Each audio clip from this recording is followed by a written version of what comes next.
Hello students, हम mass spectroscopy पढ़ रहे हैं।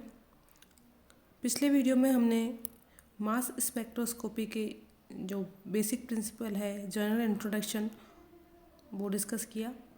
उसके बाद हम बात कर रहे थे इस इंस्ट्रूमेंटेशन की। इंस्ट्रूमेंटेशन में मैंने आपको बताया कि ये मेनली 3 पार्ट से बना होता है। फर्स्ट होता है आयन सोर्स, और सेकंड होता है मास एनालाइजर, और थर्ड होता है आयन डिटेक्टर। तो हम आयन सोर्स की बात कर चुके हैं कि किस प्रकार से जो गैस सैंपल है उसको जो सैंपल है उसको वेपोराइज करा के गैस फॉर्म में कन्वर्ट किया जाता है, और टंगस्टन फिलामेंट पर इलेक्ट्रिसिटी प्रोवाइड करने के बाद यहाँ पर इलेक्ट्रॉन्स को एक्सीलरेट किया जाता है और एनर्जाइज किया जाता है, और उनका बम्बारमेंट इन गैस सैंपल पर किया जाता है, तो वो आयनिक फॉर्म में कन्वर्ट हो जाते हैं। जब हम जो इलेक्ट्रॉन्स हैं उनकी एनर्जी अगर 10 इलेक्ट्रॉन वोल्ट के इक्वल होती है तो इलेक्ट्रॉन रिमूव तो हो जाता है, लेकिन पेरेंट आयन का फ्रेगमेंटेशन नहीं हो पाता। और जब हम अराउंड 70 इलेक्ट्रॉन वोल्ट एनर्जी के इलेक्ट्रॉन्स का बम्बारमेंट करवाते हैं तो फिर पेरेंट आयन अपने फ्रेगमेंट आयन में कन्वर्ट हो जाता है, और जो आयनिक स्पीसीज होती है वो डिटेक्ट हो जाती है, लेकिन जो न्यूट्रल मॉलिक्यूल्स और रेडिकल्स होते हैं वो अनडिटेक्टेड रह जाते हैं। अब हम बात करेंगे मास एनालाइजर की। जो पॉजिटिव चार्ज आयन, या जिन्हें हम पेरेंट या फ्रेगमेंट आयन कहते हैं, उनका प्रोडक्शन होता है आयनिक चैम्बर में, और मास एनालाइजर में उनका असिलरेशन करवाया जाता है। असिलरेशन पोटेंशियल अप्लाई करने के बाद ये जो आयनिक स्पीसीज है या जो फ्रेगमेंट्स है वो असिलरेट हो जाते हैं। These ions then enter the mass analyser, और फिर इसके बाद वो मास एनालाइजर में एंटर कर जाते हैं। और ये फ्रेगमेंट आयन उनके m/d रेशियो के अकॉर्डिंग डिफ्रेंशिएट हो जाते हैं। The positive ion are directed through a slit B. यहाँ पर आपको इस डायग्राम में ionisation of sample and acceleration of ions को रिप्रेजेंट किया गया है। तो ए और बी के बीच में यहाँ पर जो वेपर फेज में जो मॉलिक्यूल्स हैं वो फिलामेंट से टच होने के बाद यहाँ पर जो एनर्जाइज इलेक्ट्रॉन हैं उनके द्वारा आयनिक फॉर्म में कन्वर्ट हो जाते हैं। फिर स्लिट बी और सी के बीच में यहाँ पर एक्सीलरेशन पोटेंशियल अप्लाई किया जाता है, और उसके बाद वो एनालाइजर में एंटर करते हैं। तो जब repeller potential is applied between A and B, the ions are accelerated by applying an acceleration potential of the order of 8 kilovolt through the slit C. Acceleration potential is applied between the plate B and C. जो plate B और C है उसके बीच में apply किया जाता है। The positive ions travel through whole of the analyzer portion of the mass spectrometer with high velocity and are separated according to their m/e ratio. Dempster's mass spectrometer is used for this purpose. The positive ion travel in a circular path through 180 degree under a magnetic field H. जो positive ions होते हैं वो 180 degree के circular path में movement करते हैं, travel करते हैं, जब उन पर H मैग्नेटिक फील्ड अप्लाई किया जाता है। Suppose an ion having a charge E is accelerated through a voltage V. Then the kinetic energy of ion is expressed as, अगर हम सपोज करें कि एक आयन है जिसका चार्ज E है और उस पर V वो वोल्टेज अप्लाई किया जाता है, तो जो काइनेटिक एनर्जी होगी वो इस प्रकार से एक्सप्रेस की जाएगी, ½ mv²/EV। तो V यहाँ पर velocity of ion after acceleration, और जो कैपिटल V है वो अप्लाइड पोटेंशियल है। और it may be noted that a massive ion will travel slowly in a circular path compare to the higher fragment. जो लाइटर फ्रेगमेंट की तुलना में जो भारी जो आयंस हैं वो स्लोली ट्रेवल करते हैं सर्कुलर पाथ में। In a magnetic field H, यहाँ पर जो एच है मैग्नेटिक फील्ड है, any ion will experience force H E new. It produces an acceleration of v square by r in a circular path of radius r, जिसको कि आपको यहाँ पर न्यूटन सेकंड लॉ अप्लाई करके आपको यहाँ पर डराइव करके दिया हुआ है. From this equation m by e is equal to h square r square upon 2v, it is clear that at a given magnetic field strength and accelerating voltage, the ions of m by e value will follow a circular path of radius r. The ions of various m by e values reach the collector amplified and recorded. The mass spectrum can be obtained either by, दो तरह से obtain किया जा सकता है mass spectrum, by changing H that means applied magnetic field at constant V, that means अगर voltage constant रख के हम अप्लाइड मैग्नेटिक फील्ड को चेंज करें, या फिर अप्लाइड मैग्नेटिक फील्ड को कांस्टेंट रख के वोल्टेज को चेंज करें. When magnetic field is vary, जब हम मैग्नेटिक फील्ड को वेरी करते हैं तो इस मेथड को कहा जाता है मैग्नेटिक स्कैनिंग. और जब हम मैग्नेटिक फील्ड को कांस्टेंट रखते हैं और जो पोटेंशियल है उसको वेरी करेंगे तो उसे हम कहेंगे इलेक्ट्रिक वोल्टेज स्कैनिंग. ठीक है, अब हम बात करते हैं लिमिटेशन एंड मॉडिफिकेशन की. The limitation in the above instrument is that the resolving power is limited by initial speed of translation energy of ion leaving the source. The problem is overcome by passing the ion through electric field prior to the magnetic field. The electric field effects will cause focusing of the ion by placing a slit between the electrostatic and magnetic analyzer. The ion of closely defined kinetic energies can be thus selected prior to mass analysis. Instruments incorporating such a system are called double focusing mass spectrometers. These instruments are capable of attaining much higher resolving power than single focusing instruments. It is possible to distinguish between the ions which have the same integral mass but differ in exact masses. This may be possible for isotopes of elements which do not have integral masses. अब हम बात करते हैं ion detector की. The ions which are separated by the analyser are detected and measured electrically और photographically. The ion pass through the collecting slit one after the other and fall on the detector. The spectrum is scanned by going up the scale. The ion currents are amplified using a direct current amplifier. The spectrum is recorded by using a fast scanning oscillograph. In this type of recording, 3 to 5 records of the same peak are made by galvanometers having different sensitivities.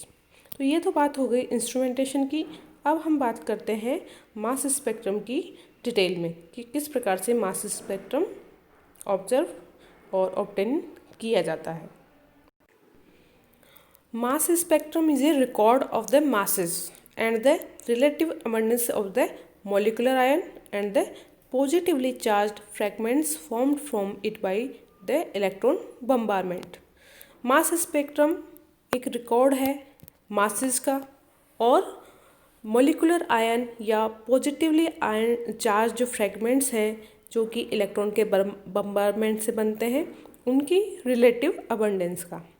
The m by e ratio are taken along the abscissa while the relative abundance are taken along the ordinate. जैसा कि आपको बताया है कि mass spectrum जो होता है वो m by e रेशो और रिलेटिव अबंडेंस के बीच में प्लॉट होता है और बेस पीक हाईएस्ट इंटेंसिटी वाली पीक होती है और relative abundance of ion means percentage of the total ion current. अब हम बात करते हैं द मोलिकुलर आयन और पेरेंट आयन की. The electron bombardment with energy 10 to 15 electron volt usually removes 1 electron from the molecule of the organic compound in the vapour phase. जब हम 10 से 15 इलेक्ट्रॉन वोल्ट वाले इलेक्ट्रॉन्स का बम्बारमेंट करवाते हैं किसी भी ऑर्गेनिक कंपाउंड की और या मॉलिक्यूल की वेपर फेज में, तो वो एक इलेक्ट्रॉन को रिमूव कर सकता है। It results in the formation of molecular ion और हमें मॉलिक्यूलर आयन ऑब्टेन होता है। The highest occupied orbital of aromatic system and non bonding electron orbitals on oxygen and nitrogen atoms readily lose one electron. तो जो होमो highest occupied molecular orbitals होते हैं या non bonding electrons होते हैं जो कि ऑक्सीजन नाइट्रोजन आदि पर जो प्रेजेंट लोन पेयर होते हैं उनसे इलेक्ट्रॉन का निकालना इजी होता है क्योंकि वो लूजली बॉन्डेड होते हैं। An electron from double bond that means 2 pi electrons or triple bond 4 pi electrons is usually lost in alkanes. The ionization of carbon-carbon sigma bond is easier than that of CH bonds. The mass of the parent ion gives the molecular mass of the sample. In the mass spectrum, it is important to locate the molecular ion at the high mass region of the spectrum. The stability of the parent ion decided its relative abundance. The peak intensity of the molecular ion differs from one compound to other. In some cases, parent ion peak is not formed, which means that the rate of decomposition of parent ion is too high for its detection. अगर कभी किसी case में parent ion peak अगर observe नहीं होती तो इसका मतलब ये है कि उसकी जो डिकम्पोजिशन रेट है पेरेंट आयन की वो बहुत ही हाई होती है और इसलिए उसका डिटेक्शन नहीं हो पाता। It is important to note that the rate of decomposition of the molecular ion increases with the molecular size in the homologous series. किसी भी होमोलोगस सीरीज में मॉलिकुलर साइज इंक्रीज होने पर रेट ऑफ डिकम्पोजिशन भी increase हो जाती है। Larger molecular ion provides more possible reaction pathways for detection. यहाँ आपको कुछ एग्जांपल्स दिए हैं उनसे किस प्रकार से पेरेंट आयन का फॉर्मेशन होता है। जब किसी भी मॉलिक्यूल एम पर इलेक्ट्रॉन का बम्बारमेंट किया जाता है गैसियस फेज में तो वहाँ पर इलेक्ट्रॉन लूज हो जाते हैं और M प्लस पेरेंट आयन बनता है। उसी प्रकार से बेंजीन अल्कोहल या एल्केन से जब इलेक्ट्रॉन का बम्बारमेंट किया जाता है तो रेस्पेक्टिव पेरेंट आयन ऑब्टेन होते हैं। यहाँ पर आपको एक एक्सरसाइज दी गई है। Predict the relative abundance of the parent ion in case of propane and pentane. The relative abundance of the propane molecule ion is more. The abundance of the molecular ion peak can be increased with respect to the abundance of fragment ion by running the spectrum at low ionization potential, that is by bombarding low energy electrons. अब हम बात करेंगे parent ion peak के कुछ important features की। First है the molecular ion peak in aromatic compound is relatively much intense due to the presence of pi electron system. जो aromatic compound है उनकी मॉलिकुलर आयन पीक बहुत इंटेंस होती है क्योंकि इनमें पाई इलेक्ट्रॉन सिस्टम प्रेजेंट होता है। Second, conjugated olefins show more intense molecular ion peak as compare to the corresponding non-conjugated olefins with the same number of unsaturation. Conjugated olefins की जो molecular ion peak है वो नॉन कंजुगेटेड ओलेफिन्स की तुलना में ज़्यादा इंटेंस होती है जबकि नंबर ऑफ अनसेचुरेशन सेम होता है। Conjugated olefins are more stable than the corresponding non conjugated olefins, और उसका रीजन क्या है कि कंजुगेटेड ओलेफिन्स ज़्यादा स्टेबल होती है in respect of non-conjugated olefins. Unsaturated compound give more intense peak as compared to the saturated or the cyclic molecule. इसका मतलब है कि जो unsaturated compounds है उनकी पेरेंट आयन पीक ज़्यादा इंटेंस होती है कंपेयर टू साइक्लिक और सैचुरेटेड मॉलिक्यूल के। The relative abundance of the saturated hydrocarbon is more than the corresponding branch chain compound with the same number of carbon atom. अगर carbon atom की संख्या same हो तो जो सैचुरेटेड कार्बन ब्रांच नहीं होते हैं वो उनकी relative abundance molecular ion peak की ज़्यादा होती है। इसी वजह से एन पेंटेन ज़्यादा इंटेंस होता है rather than neopentane. The substrate group like OH, OR, NH2 etc. Which lower the ionization potential, जिनकी वजह से कि आयोनाइजेशन पोटेंशियल इंक्रीज हो जाता है। The relative abundance in case of aromatic compounds, also the groups like NO2CN which increase the ionization potential decrease the relative abundance of the aromatic compound. Absence of molecular ion peak in the mass spectrum means that the compound under examination is highly branched or tertiary alcohols, primary and secondary alcohols give very small molecular ion peak. अगर कोई molecular ion peak observe नहीं हो रही है तो इसका मतलब है वो हाईली ब्रांच्ड है या टर्शरी एल्कोहल है। प्राइमरी और सेकेंडरी एल्कोहल बहुत ही स्मॉल मॉलिक्यूलर आयन पीक देते हैं। In case of chloro bromo compounds isotopes peaks are also formed along with the molecular ion peak. Chloro और ब्रोमो कंपाउंड्स में मॉलिक्यूलर आयन पीक के साथ साथ आइसोटोप पीक भी आती है, जो कि ब्रोमो कंपाउंड में M+ एंड M+2 पर ऑब्जर्व होती है और उनकी इंटेंसिटी रेशो होता है 1:1, जबकि क्लोरो कंपाउंड्स में M+ एंड M+2 पर होती है और उसका इंटेंसिटी रेशो होता है 1:3।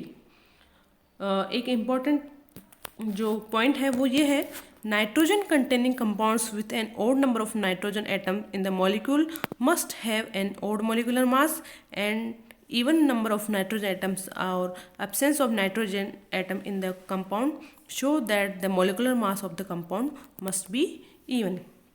तो नाइट्रोजन कंटेनिंग कंपाउंड है और उसका ओड नंबर है और ओड है या इवन है, उससे उसका मोलिकुलर मास को डिटरमाइन भी किया जा सकता है।